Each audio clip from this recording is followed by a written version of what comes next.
আপনারা জানেন যে আমাদের সিংড়া যে চলনবিল অধ্যুষিত উপজেলা, সেই উপজেলায় কিন্তু আমাদের মৎস্য সেক্টর যে বৃদ্ধি বা প্রসারের ক্ষেত্রে একটি প্রধান অন্তরায় হলো চায়না দুয়ারি জাল এবং কারেন্ট জাল।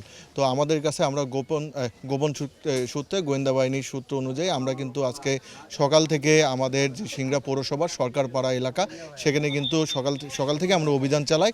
অভিযান করে আমরা দুইটি বাসায়, আলাউদ্দিন এবং একাব্বর, এই দুইজনের বাসায় কিন্তু আমরা প্রায় 20 লক্ষাধিক টাকার জাল জব্দ করি। এবং একই সাথে এই সময় কিন্তু একাব্বর নামে একজন ব্যক্তি, যিনি এই ব্যবসার সাথেও জড়িত, তাকেও কিন্তু আমরা গ্রেপ্তার করে তাকে কিন্তু আমরা আইনের আওতায় নিয়ে আসি।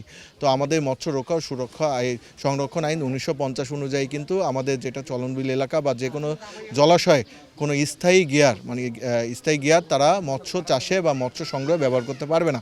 কিন্তু এখানে যে চায়না দুয়ারি জাল এবং কারেন্ট জাল আছে, সেটি কিন্তু স্থায়ী গিয়ার হিসেবেই তারা ব্যবহার করে। এবং এই জাল দুটি ব্যবহারের ফলে আমাদের বড় মাছ থেকে মা মাছ এবং পোনা মাছ, কোনো মাছই রক্ষা পায় না। এবং এই কারণেই কিন্তু আমাদের চলনবিল এলাকার যে মাছের যে বৈচিত্র্য ছিল, মাছের যে সমাহার ছিল, সেটি কিন্তু আস্তে আস্তে নষ্ট হয়ে যাচ্ছে।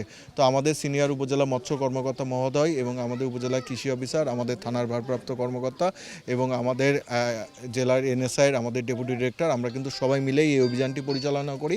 এবং আমাদের এই উপজেলা প্রশাসন কর্তৃক যে অভিযানগুলো পরিচালিত করা হচ্ছে, আমাদের এই চলনবিল এলাকার মাছ রক্ষার্থে এই অভিযানগুলো আমরা চলমান রাখবো।